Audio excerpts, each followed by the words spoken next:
discussion about delivering a bad news message talked about compassion and ethics. Bad news is just bad news. There is no way around that. You can't hide or sugarcoat bad news. But you can mitigate the bad news by being compassionate and ethical. And you can amplify the bad news message and make it worse by being insensitive, heartless, selfish, and egotistical. The choice is obvious. Deliver the bad news directly, immediately, without evasion, with compassion and ethics. Don't make a bad news message worse. You have an assignment in this course on delivering a bad news message about layoffs. Make the bad news message ethical and compassionate. Don't make the bad news message worse. Now, I want to step backwards to a wider view in ethics in the business world, something called corporate social responsibility. Let me start with Starbucks as an example of corporate social responsibility. Starbucks brands itself in terms of ethics and corporate social responsibility. And Starbucks sells ethical behavior to its customers. Starbucks adds value to its product through ethics. Remember, this is a company that sells a drink, coffee, that is easy for people to buy elsewhere, easy to buy at the grocery store and bring home. How does Starbucks add value to its product through ethics? In the same way, how do you add value to your communication through ethics? Starbucks sells coffee that is ethically sourced as part of its corporate social responsibility, and customers pay for coffee that makes them feel socially responsible because of this. This is called fair trade coffee. Starbucks markets itself as an ethical brand. Ethics is a good news message. This involves the ethics of the supply chain. Western companies can increase their profit margin through the supply chain by buying raw material such as coffee, or by manufacturing a product such as clothes and running shoes in poorer countries in other parts of the world. The profit margin increases because workers in poor countries who grow or mine the material or who manufacture the product are paid less than they would be paid in a Western country. Paying the workers less increases the profit.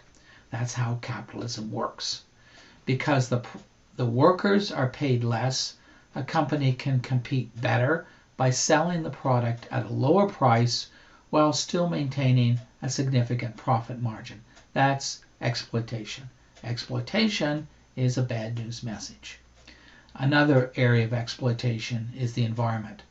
A company can extract natural resources from the environment and thus deplete those resources and damage the environment for everybody. If the extraction of resources for the benefit of Western countries happens outside Western countries, then the environment of non-Western countries suffers to benefit Western countries. For example, one basic resource is water. Water is used to grow crops in non-Western countries for consumers in Western countries, thus depleting the water supply in the non-Western countries. Damaging the environment is a bad news message. Historically, hundreds of years ago, this exploitation happened inside Western countries. Poor people were exploited as cheap labor. Women and young children worked in factories for long hours and low wages. Children worked in factories and coal mines for long hours and low wages. They were caught in a cycle of poverty and couldn't afford to get an education. So poor people stayed caught in a cycle of poverty. But journalists and social activists publicized this exploitation. The new technology of the camera was particularly useful in showing the faces of children working in factories and in mines. And behind me right now is one of those photos from the 1800s that used photography to show the public the working conditions of children and to help move the public ethically to end this sort of thing. The result was that unions grew powerful to protect workers, and labor laws were passed against child labor and exploitative conditions. But then the exploitation shifted from inside Western countries to outside Western countries. That's a bad news message.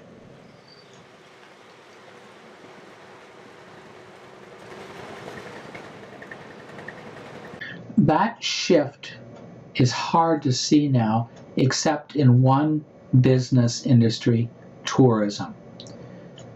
Tourism has the potential to be an ethical tour. Why do I say that?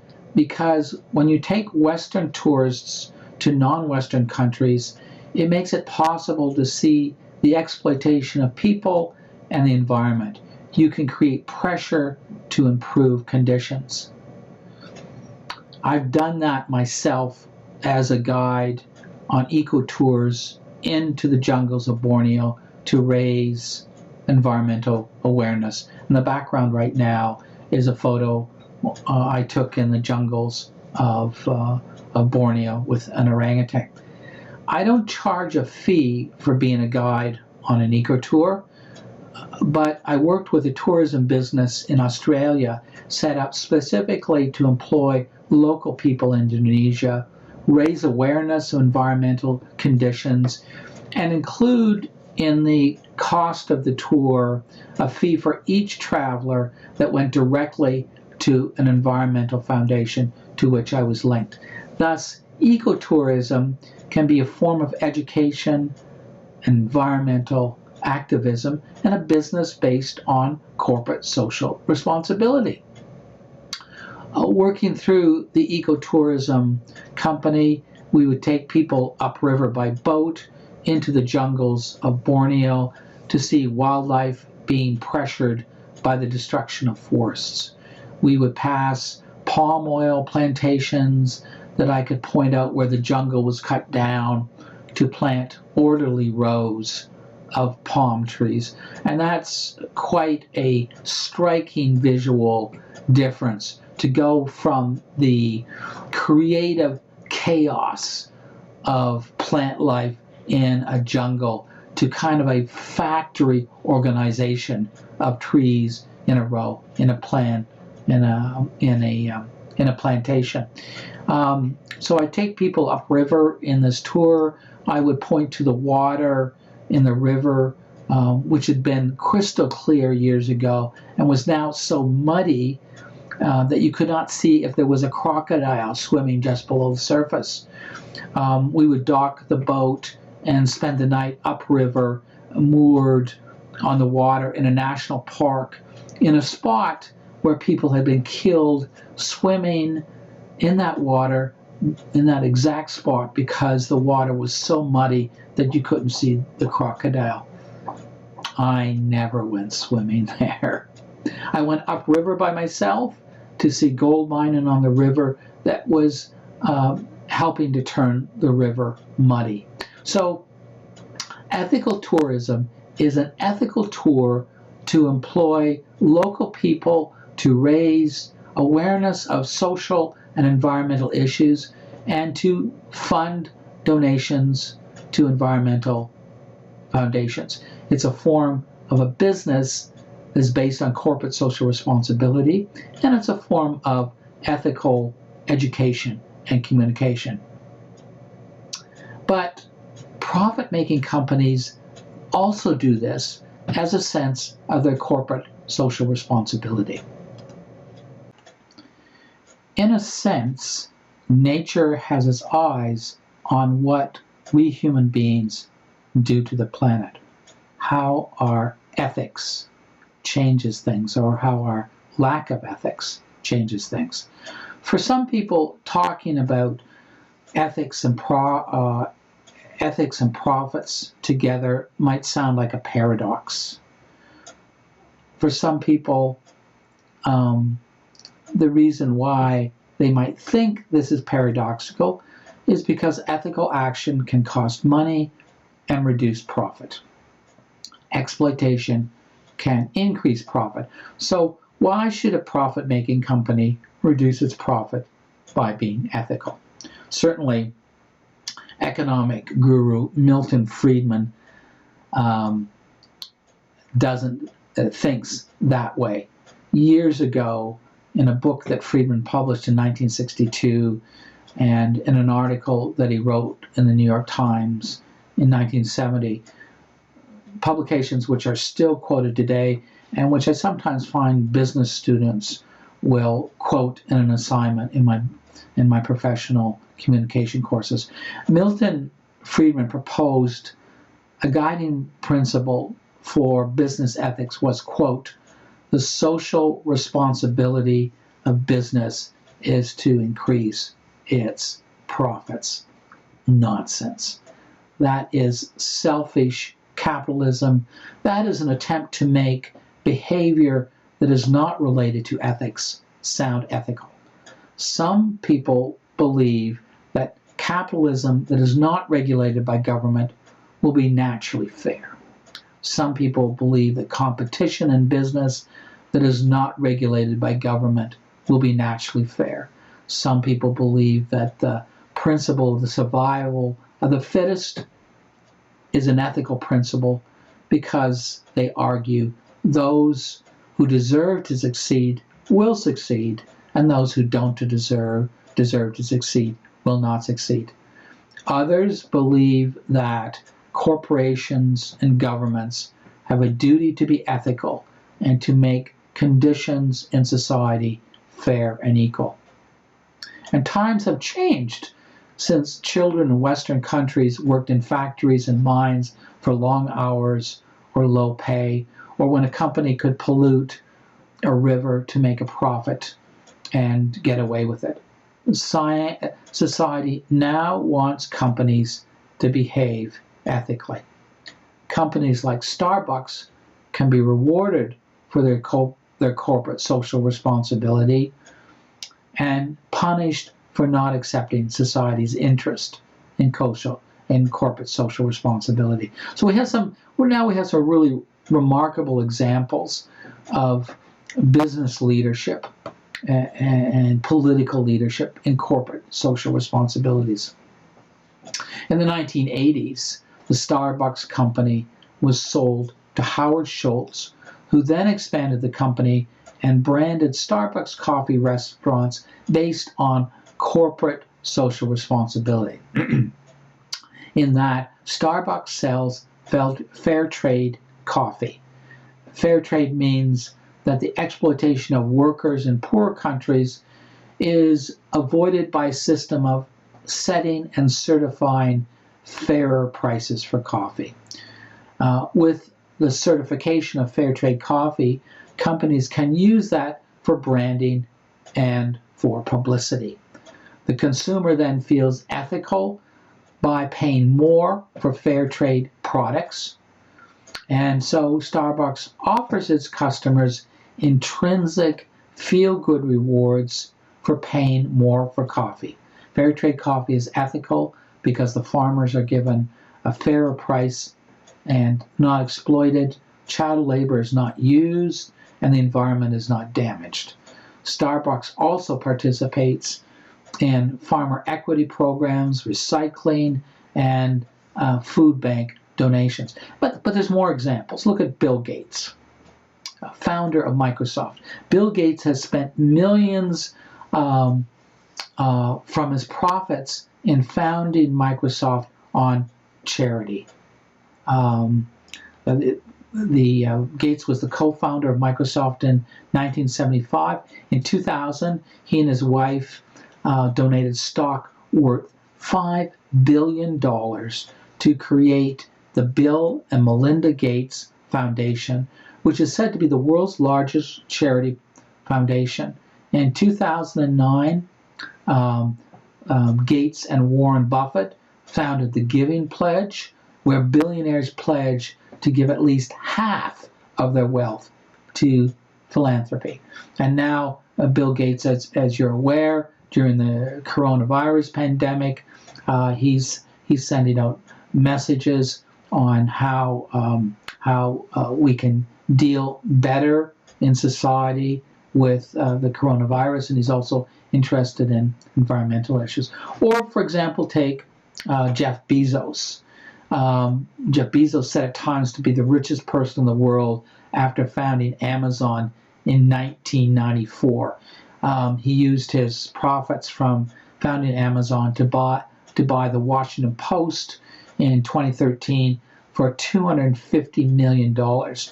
One of the most prestigious and important newspapers in the world, but also suffering, like the media industry, from declining revenue, partly due to the internet and online advertising and free information.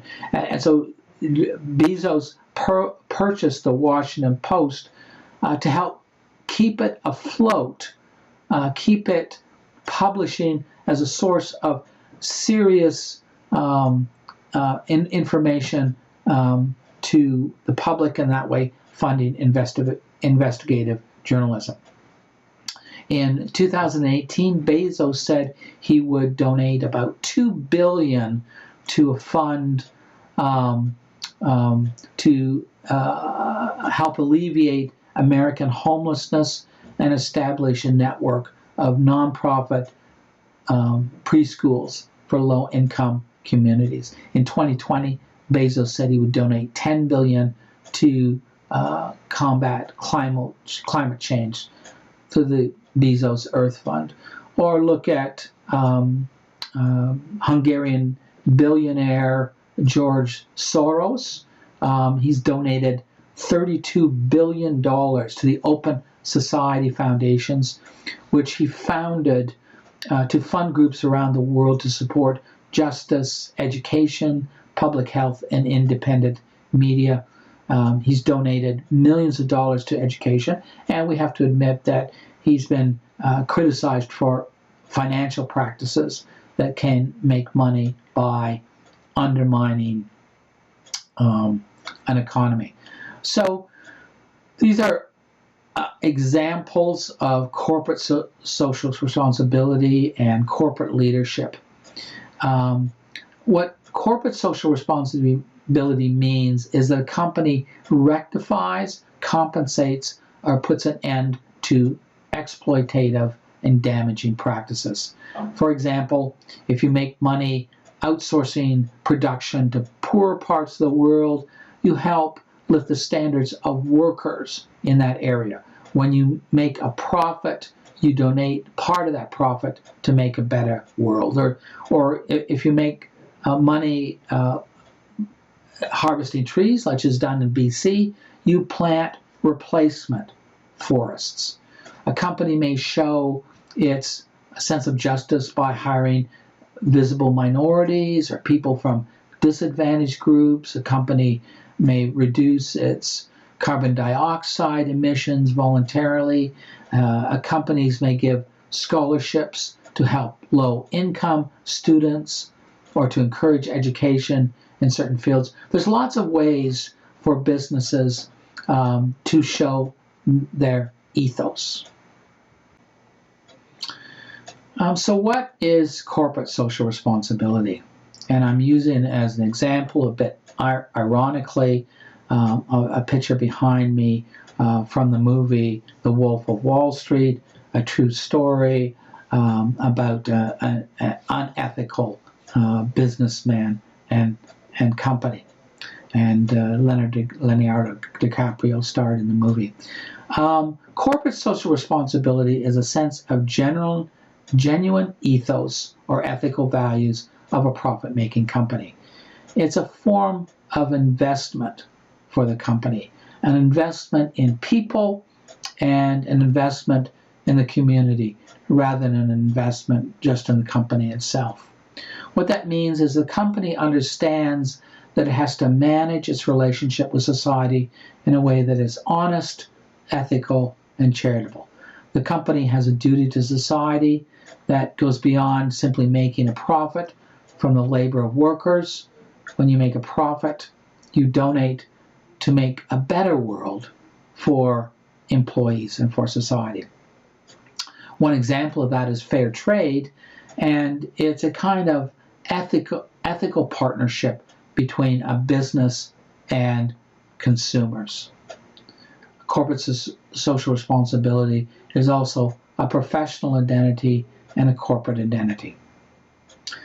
In corporate social responsibility, the company feels it has a duty to society and employees that goes beyond making a profit. It is a concept of stewardship, that you simply do not own people and the environment to extract whatever profit from them that you can. As a steward, as somebody who believes in human rights and sustainability, you have a responsibility to employees, to customers, to society, and to the environment to leave it in a better state than you found it. Companies that believe they have this ethical responsibility practice it through their supply chain, through outsourcing, through distant sources and producers. Specific aspects of corporate social responsibility are philanthropy and charity, donating some of the profit to charities, stewardship, which I've mentioned, fair trade and ethically sourced products, concern about labor standards, human rights, climate change, and environmental sustainability, concern about poverty, health, housing, education. Some companies actually provide housing and education for their workers and families of the workers. Other aspects of corporate social responsibility are a sense of financial responsibility in making a contribution to the overall health of the economy and not simply undermine the economy to make profit. Responsibility in the way a company behaves, treats its employees, treats its customers. The expectations now are that in society the company will have corporate social responsibility, and if a company has that genuinely, it needs to be more than a public relations exercise, more than a facade. The company needs to promote a culture of corporate social responsibility within the company. The company needs to have transparency, what it does, who its subcontractors are, what the supply chain is. It needs to explain how ingredients and raw material are acquired and to show how they're handled responsibly. But there is a dark side to corporate philanthropy. It's not all good news. Sometimes it's bad news. And the bad news side and the dark side of corporate philanthropy is the cynical exercise. For example, donating profits that have come from past exploitation or from shady financial dealings, almost as a way of covering up or pasting over that past behavior. Another part of the dark side is the hypocritical pretense of charity for commercial and business value of the publicity. Another side is making a relatively small charity donation when out of proportion with the amount of money that the corporation is making. And another part of the dark side is CEOs who promote the philanthropy of a company, but they don't practice it themselves. They're willing to spend company profits on charity, but they're not willing to donate part of their own earnings. A particularly notorious example of the dark side of corporate philanthropy is the Donald Trump Foundation. Donald Trump had to close down his charitable foundation for the misuse of funds and was ordered by the court to pay more than $2 million in damages to 8 charities for illegally misusing charitable funds at the Trump Foundation for political purposes. Trump misused funds raised by his foundation, a charity which, because it was a charity, would be tax exempt, and they could benefit from that tax exemption. And then the foundation was used to hide non-charity transactions, such as business transactions that benefit Trump, or political actions that benefit Trump. Trump used his charity to promote his presidential bid in 2016 and to pay off business debts. That's the bad side, the dark side of corporate philanthropy, but there's a good side. There's a good news side to that, and plenty of examples of corporations that are ethical and practice corporate social responsibility. An underlying issue in corporate social responsibility is how we define value. How do we define value? How do we define the value of a company? How do we define your value as an employee? How do we define your value as a person? How do we define success in business and in life? What is genuine corporate social responsibility? How can genuine corporate social responsibility, genuine ethics, be measured? The question is a logic trap, in a sense, because generosity should not be measured. Generosity is not a competition. Generosity is not a performance for public approval. Generosity should be a selfless act, and so sometimes the true measure of generosity is that it is done anonymously. However, there are attempts to measure generosity.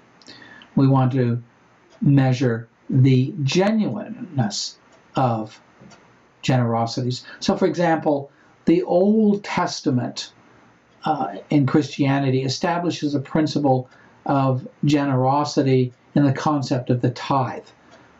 The principle was that a tithe, or 10% of what a person produced, should be donated.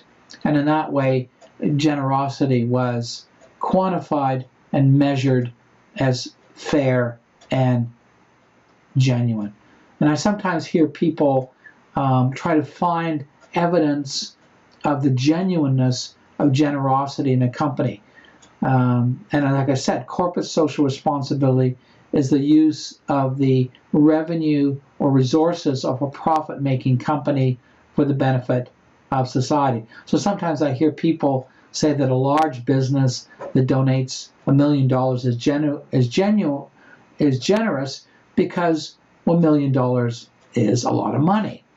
And that amount in a small, and you can compare that to an amount in a small business that donates, say, $1,000.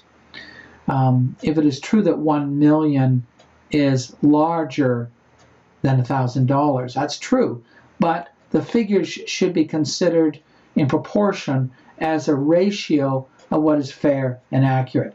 So if a company has a profit of $1 billion and donates $1,000, that is proportionally less than a company that has a profit of $100,000 and donates $1,000.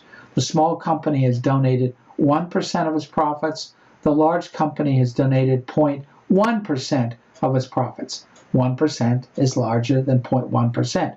The point is always to keep things in proportion, but also to be careful that we don't fall into the trap of trying to measure generosity as something that can be quantified. and it becomes a competition in that way. One way of explaining the difference in the issues of values which I've raised is to distinguish between intrinsic rewards and extrinsic rewards. And that also includes the issues of motivation, incentive, and value. And one of the things we're examining in this communication course is how you communicate in ways with others that motivates people to act. Basically, you motivate somebody by giving the person an incentive that has value to them. That's the good news. The value and the incentive. And typically, the incentives are divided into two types: extrinsic rewards and intrinsic rewards. Extrinsic rewards are tangible rewards, like money. Giving someone a good price is an extrinsic reward to motivate the person to buy something. Or giving someone a good salary is an extrinsic reward to get the employee to work hard and be more productive. But extrinsic rewards cost the employer money, and research shows that extrinsic rewards don't create loyalty. In fact, extrinsic rewards can be self-defeating. Extrinsic rewards means that the customers and the employees are conditioned to go where the best extrinsic rewards are. And when better extrinsic rewards are offered somewhere else, lower prices, then customers and employees leave and go there. So if lower prices or sale prices are the extrinsic reward to buy a product, then customers will go wherever the prices are lowest and show no long-term loyalty. If sale prices are the extrinsic reward for a customer to buy, then the customer will go where the best sale prices are and show no long-term loyalty. In order to keep the motivation of extrinsic rewards high, you have to keep offering more and more sales. The more you rely on extrinsic rewards, the more you reduce revenue. In the same way, if higher salaries are the extrinsic reward to an employee, then the employee will go where the salaries are highest and show no long-term loyalty. Then you have to keep increasing the employee's extrinsic reward of salary to keep the employee. The more you rely on extrinsic rewards, the more you reduce revenue. So salaries and bonuses offered to executives skyrocket to incredible amounts. In terms of a bad news situation, like announcing layoffs or product recall, you can offer extrinsic reward as a compensation. You might offer laid off workers a substantial severance package. That extrinsic reward has some benefit, but it can also feel to the person like a kind of bribe to go away and not complain, a kind of bribe for silence. Also, an extrinsic reward, laid off employees are going to compare their severance pay to better severance pay from other companies. These are examples that the business writer Simon Sinek gives in his book Start With Why, which is about value and the differences between extrinsic and intrinsic reward, and that's really a book that I would suggest is worth your reading. So what about intrinsic rewards? Intrinsic rewards are the feel-good rewards that don't cost money. For example, if you have a job that makes you feel good because you help others, then you might be happy to work for a lower salary. So you might be willing to work for a charity that is an ethical type of corporation. You might be willing to work for a charity or an environmental organization that pays less because of the intrinsic feel-good reward. Jobs that have an element of altruism or ethos offer feel-good intrinsic rewards, and they also create long-term loyalty. Intrinsic rewards for you as a customer are feeling good about yourself by being ethical and supporting less fortunate people in other countries. So the example I gave on starting of Starbucks coffee, selling fair trade coffee, that's an ethical practice, and it's an intrinsic reward for the customer.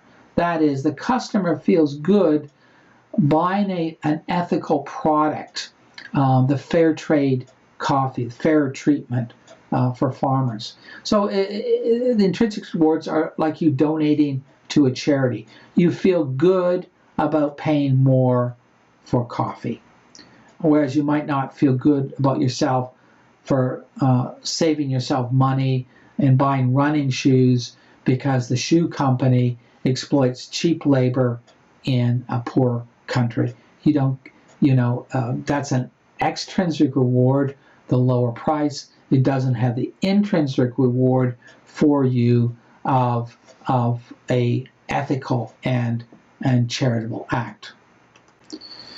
Let me end this session by saying that a genuine sense of ethical responsibility can be valuable for a company. Products and services that are branded as ethical can have a higher value for customers. Messages and forms of communication that have an ethical element can be stronger because of that ethos, even if it is a bad news message. But realistically, life is not fair. You know that. Ethical action is not always rewarded.